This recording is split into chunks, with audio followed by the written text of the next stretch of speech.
Fala galerinha, tudo bem com vocês? Galera, na aula de hoje nós vamos aprender a nomenclatura básica da IUPAC. O que é isso? De onde que isso vem? Bom, antigamente, bem antigamente, os compostos orgânicos eram nomeados de acordo com a sua obtenção, tá? Então, ó, antigamente,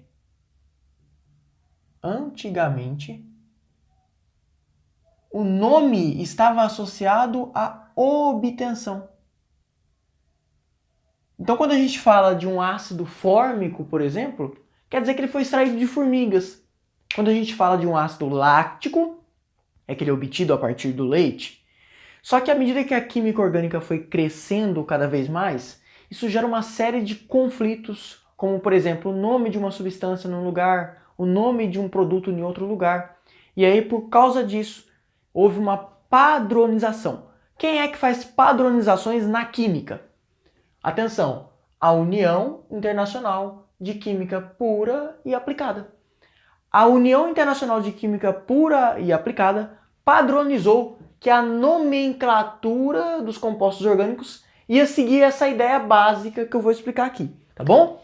Então, ó, houve uma padronização. Como é que foi essa padronização? Atenção para mim, ó. O nome de uma substância orgânica ia ser dividido em 3 partes. A primeira parte, chamada de prefixo. A segunda parte, chamada de infixo. E a terceira e última parte, chamada de sufixo. Então, o nome de uma substância orgânica ia ser formado por essas 3 partes juntas. Um prefixo, um infixo e um sufixo. Bom, atenção para mim. O que o prefixo ia indicar para a gente? O que o prefixo ia indicar? O número de átomos de carbono na cadeia carbônica. O infixo ia dizer para a gente, então, como é que são essas ligações entre os carbonos. E o sufixo fala para a gente da função orgânica a que o composto pertence. Como assim função orgânica? Atenção para mim. De acordo com as propriedades físico-químicas, a gente pode agrupar substâncias de acordo com propriedades em comum.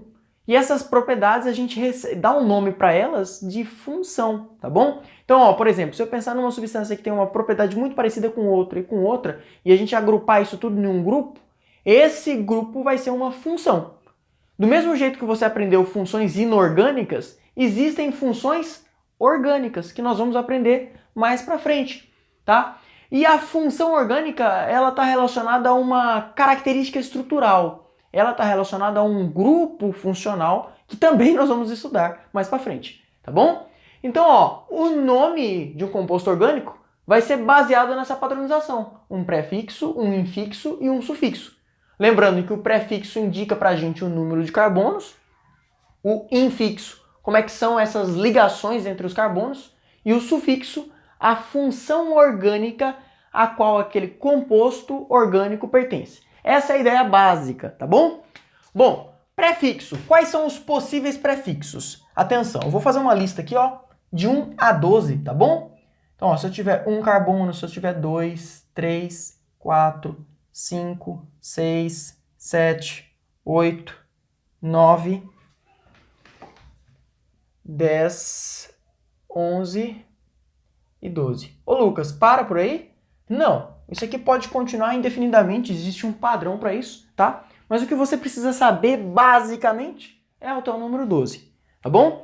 Sempre que eu tiver um carbono, o meu prefixo vai ser met. 2 é et.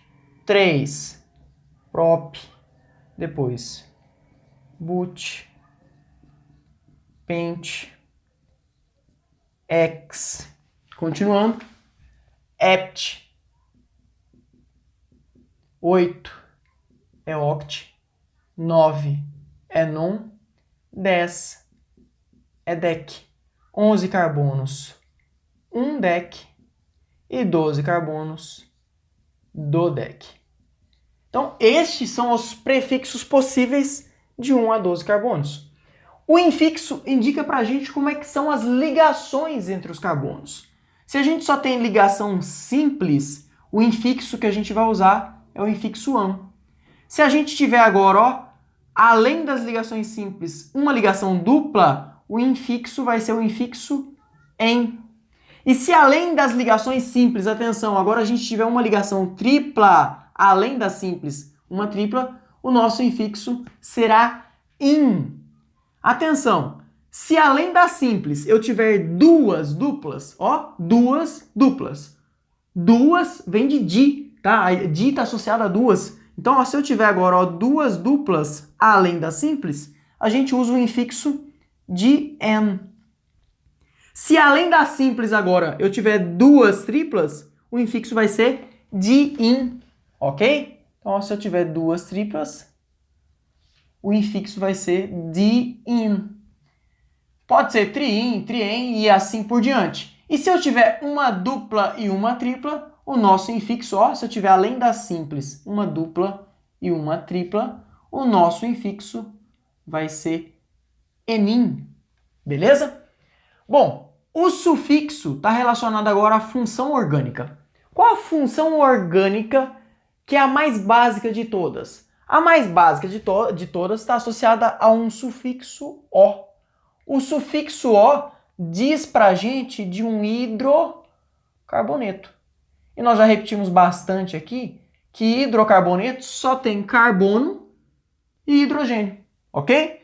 Outro sufixo possível, nós vamos aprender todos mais para frente, mas vamos ter uma ideia introdutória agora, tá? Outro sufixo possível é o sufixo -ol.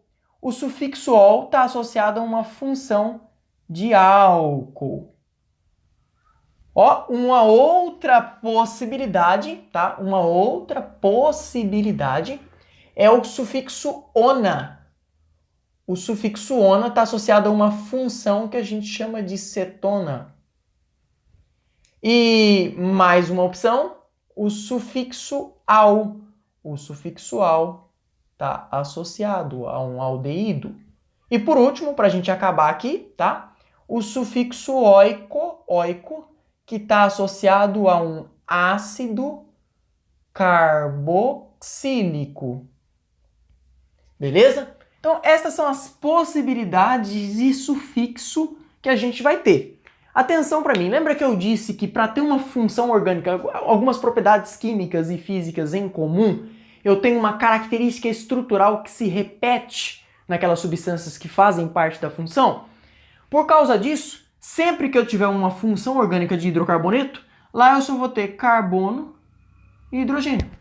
Se eu tiver a função álcool, independente de como seja a cadeia carbônica, vai aparecer lá, ó, uma hidroxila. E essa hidroxila, em uma função álcool, está ligada a um carbono saturado. Um carbono que só faz 4 ligações simples, tá bom? Atenção aqui. O sufixo -ona está associado a uma função cetona. E o que uma função cetona tem em sua estrutura? Ela tem uma carbonila. O que é uma carbonila? É um C-O. Um carbono que faz ligação dupla com oxigênio. E atenção, em uma cetona, essa carbonila está em um carbono secundário. O que é um carbono secundário? É um carbono que se liga a 2 carbonos. Então, em uma cetona, obrigatoriamente, aqui, ó, eu tenho um carbono e aqui, ó, eu tenho outro carbono, tá bom? Agora, já na função aldeído, como é que é o grupo funcional de um aldeído? Também um aldeído é uma carbonila, também, tá? Só que a diferença é que num aldeído, essa carbonila tá na ponta da cadeia. Então só tem um carbono de um lado. Ó, só tem carbono para cá, por exemplo. Do lado de cá não tem carbono, mas eu tenho que completar a valência desse carbono aqui, ele só fez 3 ligações. Então a gente completa com hidrogênio, tá? Qual que é a diferença de um aldeído para uma cetona? A cetona é uma carbonila que se liga a 2 carbonos. Já um aldeído não, é uma carbonila que está na ponta da cadeia.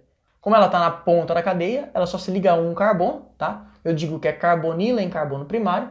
E aqui, ó, carbonila em carbono secundário. Completo com hidrogênio, aldeído. Beleza. Agora, ó, ácido carboxílico. O que um ácido carboxílico tem na sua estrutura? Como é o grupo funcional de um ácido carboxílico? Olha para o nome, ó. Ó, carboxílico. Carboxílico vai te fazer lembrar de uma carbonila e de uma hidroxila, tá? De uma hidroxila.